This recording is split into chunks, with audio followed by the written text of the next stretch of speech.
Hello दोस्तों, सबसे पहले मैं आपसे रिक्वेस्ट करना चाहती हूँ कि वीडियो देखने के बाद सब्सक्राइब जरूर कर लीजिएगा। मैं इन वीडियोस को बनाने में बहुत मेहनत करती हूँ और इसी से मैं अपना खर्चा चलाती हूँ। जो भी सब्सक्राइब करेगा मैं दुआ करती हूँ कि उसकी जिंदगी बहुत अच्छी, अमीर और खुशहाल हो। प्लीज प्लीज सब्सक्राइब कर लीजिएगा।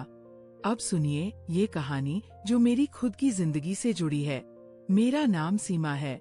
मैं एक अकेली औरत हूँ। मेरी दादी ने मुझे अपनी सारी संपत्ति सौंपी थी। वे मेरी जिंदगी की रोशनी थी। दादी की उम्र काफी हो चुकी थी और वे बिस्तर पर पड़ी रहती थी। उनकी सेहत दिन ब दिन गिरती जा रही थी, लेकिन उनके दिल में हमेशा मेरी फिक्र बसी रहती थी। दादी ने अपनी पूरी जिंदगी मेहनत से पैसे कमाए थे। हमारे पास बड़ा सा घर था, अच्छी कार थी और बैंक में इतना पैसा जमा था कि अगर मैं चाहती तो बिना कुछ किए आराम से जीवन बिता सकती। लेकिन दादी की आखिरी इच्छा यही थी कि मैं अपनी जिंदगी संवार लूं। उन्होंने कहा था कि अब मेरी उम्र हो चली है, पता नहीं कब ये आँखें हमेशा के लिए बंद हो जाएं। उससे पहले मैं चाहती हूँ कि तुम्हें सुखी देखूं। दादी ने मेरे लिए अपनी पुरानी सहेली की बेटी राधा को मेरी साथी बनाने का फैसला किया था। राधा बहुत सादगी वाली और मेहनती लड़की थी। मुझे वो बिल्कुल पसंद नहीं थी। ना उसकी बातों में कोई चमक थी, ना चेहरे में कोई ऐसी बात जो मुझे आकर्षित करती। वह हमेशा सिर झुकाए रहती थी, जैसे दुनिया की हर बात से अनजान हो। मुझे तो ऐसी औरतें पसंद थी जो बोल्ड हो, हंसती खेलती हो, जिंदगी में रंग भरती हो। लेकिन राधा तो बिल्कुल उल्टी थी। वह बस चुप रहती थी, जैसे उसकी जुबान पर कोई बोझ हो। जब दादी ने कहा कि यह उनकी आखिरी इच्छा है तो मैं कुछ बोल नहीं सकी। दादी की सांसें रुक रुक कर चल रही थी और डॉक्टर कह चुके थे कि अब ज्यादा समय नहीं बचा। अस्पताल का कमरा उदासी में डूबा हुआ था। मैं दादी के बिस्तर के पास बैठी थी। उन्होंने मेरी ओर देखा और धीमी आवाज में कहा, बेटी राधा को अपना साथी बना लो। मैं चाहती हूँ कि ये पल देखकर मैं चैन से जाऊं। मैं कुछ कहना चाहती थी, लेकिन मेरी आवाज गले में अटक गई। दादी के कहने पर मैंने हामी भर दी। राधा भी वहीं थी, सादे कपड़ों में सिर झुकाए खड़ी। दादी के बिस्तर के पास हम सब थे। मेरी जुबान जैसे सुन्न हो गई थी। दिल नहीं मान रहा था, लेकिन मैं मजबूर थी। दादी की इच्छा थी। मैंने राधा के साथ दोस्ती का वादा किया और दादी के चेहरे पर एक अजीब सा सुकून आ गया, जैसे उनके दिल का बोझ उतर गया हो। उन्होंने मेरी ओर देखा और कहा, अब मैं शांति से जा सकती हूँ। मैंने उनके हाथ पकड़ लिए, लेकिन वे हाथ धीरे धीरे ठंडे पड़ने लगे और कुछ ही पलों में वे हमेशा के लिए चुप हो गई। उस दिन से मेरे अंदर एक खालीपन भर गया। दादी के जाने के बाद घर सूना हो गया। अब सिर्फ मैं और राधा रह गई थी। वह मेरी साथी बन चुकी थी, लेकिन मेरे दिल में उसके लिए कोई जगह नहीं थी। वो सुबह से शाम तक घर का काम करती, चुपचाप खाना बनाती, सफाई करती, दादी की तस्वीर के सामने प्रार्थना करती और फिर एक कोने में बैठ जाती। वह मुझसे बात करने की कोशिश करती तो मैं टाल देती, क्योंकि मेरे अंदर उसके लिए कोई रुचि नहीं थी। मुझे लगता था जैसे मेरी जिंदगी रुक सी गई है।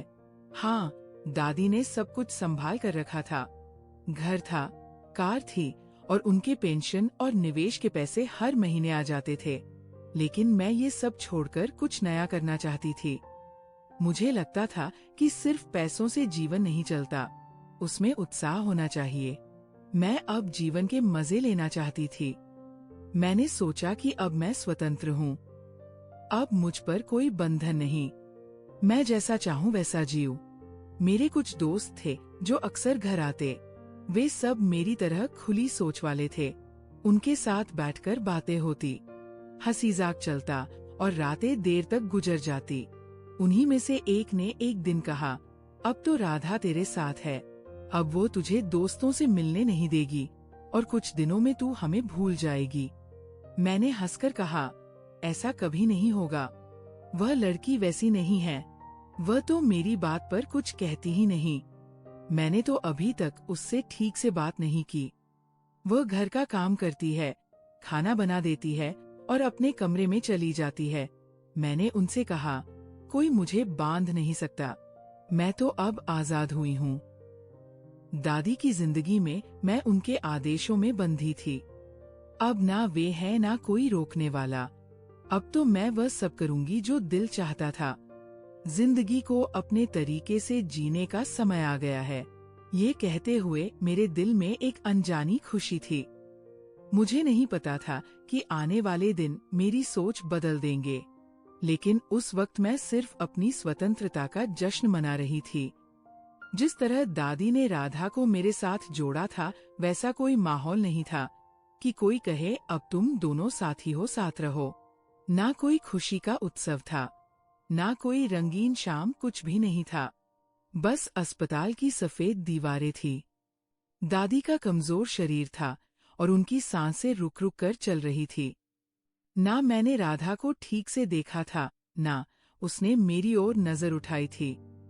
बस एक शांत वादा हुआ था। दादी ने आंखें बंद की और थोड़ी देर बाद दुनिया छोड़ गई। उनके अंतिम संस्कार से लेकर हर रस्म में मैं और राधा अलग अलग रहीं। वह बस चुपचाप हर बात मानती रही, जैसे जीवन ने उससे सब छीन लिया हो। इसके बाद वह मेरे घर आ गई और अब इस बात को पूरा ईगुए हो चुका था। मैंने कभी सोचा नहीं कि वह कहाँ सोती है, कहाँ बैठती है, कैसी है। मैं तो अपने कमरे में सोती थी और वह अपनी दुनिया में खोई रहती थी। उसने भी कभी मेरे पास आकर नहीं कहा कि वह मेरी साथी है या मेरे साथ समय बिताना चाहती है। ना कोई शिकायत, ना कोई सवाल, जैसे उसने किस्मत के आगे सरेंडर कर दिया हो। मेरा स्वभाव भी ऐसा नहीं था कि मैं किसी घरेलू बंधन में फंसती। मेरे दिल में उसके लिए ना कोई लगाव था, ना कोई भावना। मैं बस अपनी मर्जी की जिंदगी जीना चाहती थी। मैंने अपने दोस्तों से भी कह दिया था कि वो घर में है, लेकिन उससे मेरा कोई संबंध नहीं। वह बस खाना बनाती है और घर संभालती है, बस इतना ही रिश्ता है। मैंने इसका पूरा फायदा उठाया। जब भी दोस्त आते, मैं उससे सबके लिए खाना बनवाती। कभी साधारण भोजन, कभी स्पेशल व्यंजन, कभी चाय। हर 5 मिनट में कुछ ना कुछ आदेश देती। चाय बना दो, सब्जी गर्म कर दो, पानी लाओ, और वह चुपचाप सब कर देती। मैंने उसके चेहरे पर कभी गुस्सा नहीं देखा, ना उसने कुछ कहा जैसे उसकी आवाज ही बंद हो गई हो। वह बस मेरे आदेश सुनती और पूरा करती। एक दिन मैं अपने दोस्तों के साथ बैठी थी। हम सब बातें कर रही थी। उस दौरान वो किचन में चाय बना रही थी। मैंने उसकी आवाज नहीं सुनी। शायद वो बार बार कह रही थी कि चाय तैयार है, आकर ले लो। लेकिन दोस्तों की बातों में मुझे सुनाई नहीं दिया। थोड़ी देर बाद वो खुद चाय लेकर आई, हमेशा की तरह खामोश। उसने ट्रे टेबल पर रखी और हंकने लगी। मेरे दोस्तों की नजरें उस पर टिक गई। वह सादे कपड़ों में थी, सिर पर दुपट्टा, चेहरे पर शांति और खामोशी। उसके जाते ही कमरे में सन्नाटा छा गया। फिर एक दोस्त बोली, तेरी साथी देखने में ठीक है? मैंने हंसकर कहा, हाँ देखने में ठीक है, लेकिन बस साधारण है, अनपढ़ है, गांव की सीधी औरत है। मुझे ऐसी औरतें पसंद नहीं। लगता है इनके साथ जीवन का मजा खत्म हो जाता है। ये कुछ बोलती ही नहीं, बातों में कोई रस नहीं। मैंने ये बात मजाक में कही तो एक दोस्त ने हंसकर कहा, अगर तुझे अच्छी नहीं लगती तो हमें दे दे। मैं चौंक कर बोली, क्या मतलब दे दूं? क्या कोई सामान है? सब जोर से हंसने लगी, लेकिन उनकी हंसी में एक छिपा मतलब था। एक बोली, अरे मजाक नहीं, बस एक मौके के लिए, बदले में जितने पैसे चाहे ले ले। एक पल के लिए मैं चुप हो गई। उनकी बात बुरी लगी और नहीं भी। बुरी इसलिए कि वे मेरे रिश्ते की बात कर रही थी, और अच्छी इसलिए नहीं लगी क्योंकि लगा मजाक है। उनके लहजे में हंसी थी, लेकिन वे बार बार वही बात दोहराने लगी। एक बोली, सोच ले, हम अच्छे पैसे देने को तैयार हैं। एक तरफ सबकी हंसी थी, दूसरी तरफ मैं सोच रही थी कि मैं किस रास्ते पर आ गई हूँ। मेरी जिंदगी कहाँ जा रही है? मेरे अंदर सवाल गूंज रहा था। क्या मैं इतनी गिर गई हूँ कि अपनी विश्वास की साथी को भी बेच सकती हूँ? फिर मैंने खुद से कहा, ये कौन सी मेरी साथी है? मैंने तो उसे कभी साथी माना ही नहीं। मैंने तो उसे नौकरानी जैसा रखा है। मैं सोचने लगी कि अगर दोस्तों की बात मान लूं तो क्या होगा? उस लड़की का कोई परिवार नहीं था, ना माँ बाप ना भाई बहन जो पूछें। वह तो मेरे घर में छाया जैसी रहती थी। खाना बनाती, काम करती और चुपचाप कमरे में जाती। मैंने मन में सोचा कि मैंने उसे साथी नहीं बल्कि सेविका बनाया है। उसका अस्तित्व मेरे लिए बस इतना है कि वह मेरे आदेश पर काम करें और मेरे दोस्तों के सामने मेरी प्रतिष्ठा बढ़ाए। मेरे दिमाग में लालच ने जाल बिछा दिया। मेरी अक्ल फंसती गई। मैं खुद से कहने लगी कि जब मैं इतना पैसा खर्च कर रही हूँ तो उसे कहीं से तो लाना होगा। दादी की पेंशन और निवेश से मेरी फिजूल खर्ची ज्यादा दिन नहीं चलेगी। खर्चे बढ़ते जा रहे थे। दोस्तों के साथ घूमने फिरने का शौक ऐसा लगा कि बिना उनके दिल नहीं लगता। मेरे सारे दोस्तों के घर व्यस्त थे। किसी के बच्चे, किसी की सास, ससुर, कोई संयुक्त परिवार में। लेकिन मेरा घर खाली था। ना दादी, ना कोई पूछने वाला। इसलिए मेरा घर उनके लिए मिलने की जगह बन गया और मुझे भी उन बैठकों की आदत पड़ गई। हंसी-मजाक, बातें, बिना फिक्र की शामें, बिना इनके अब समय नहीं कटता। एक दिन मैंने फैसला कर लिया, देखती हूँ ये कितने पैसे देती है। मैंने कहा, ठीक है, बताओ कितने दोगी? वे 5 थी और अमीर घरों से। उन्होंने कहा, हम 50 से 50 देंगे। मैं हंसी और बोली नहीं। अगर कोई आम साथी होती तो मान जाती, लेकिन वो दादी की पसंद है। चाहे दिल से ना हो, लेकिन नाम पर है। वे एक दूसरे को देखकर हंसने लगी। फिर एक बोली, चल 1 लाख दे देती है। मैंने देखा और कहा, 1 लाख दो और अगली 2 बैठकों का खर्च भी तुम्हारा। उन्होंने तुरंत कहा, मंजूर है। मेरे अंदर तूफान उठ रहा था। विवेक की आवाज दब चुकी थी, लेकिन लालच हद पार कर चुका था। मैंने कहा, लेकिन ये काम यहाँ नहीं होगा। मेरे घर में कोई देख लेगा। बात फैल गई तो समस्या हो जाएगी। वे बोली, ठीक है, हम कोई जगह तय कर लेंगी। फिर उन्होंने शहर के किनारे एक सस्ता गेस्ट हाउस बताया। रात के समय मैंने राधा से कहा, मेरे साथ चलो। उसने बिना पूछे सिर हिला दिया। दुपट्टा सिर पर रखे मेरे पीछे चली। मैंने कार चलाई और हम गेस्ट हाउस पहुँचे। वहाँ अंधेरा था, बाहर कोई रौनक नहीं।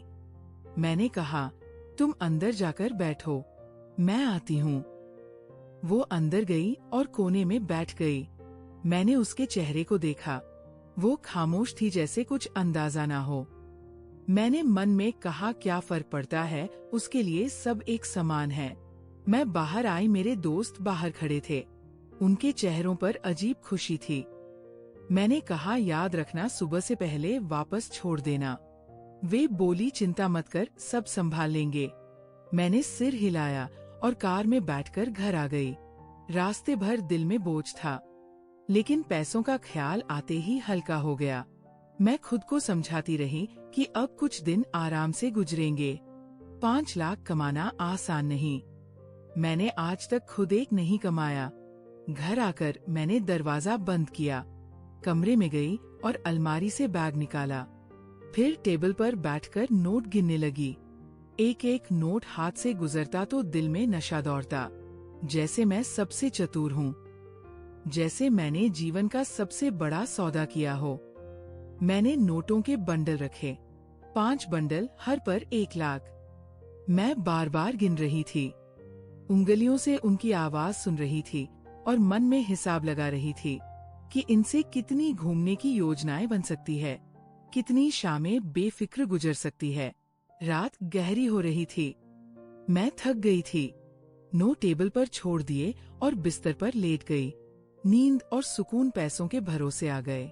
मैं सोचते सो गई कि कल सब ठीक होगा और जिंदगी पहले से आसान हो जाएगी। मुझे पता नहीं था कि वह रात मेरी जिंदगी का सबसे तेज मोड़ बनेगी। जब आँख खुली तो सुबह हो रही थी। मैंने सोचा खुद जाकर राधा को ले आऊंगी। मैं वहां गई और दरवाजे पर नॉक किया। मेरे दोस्त घबराए बाहर आए। उनके चेहरे पर डर था। मैंने पूछा क्या हुआ? मैं बोली यार बड़ा पंगा हो गया। मैंने कहा क्या शुक्र है वो किसी को बताएगी नहीं, वो तो डरपोक है। एक दोस्त ने कांपती आवाज में कहा नहीं बात नहीं। मैंने पूछा तू क्या? तू दूसरी यार तेरी साथी मर गई।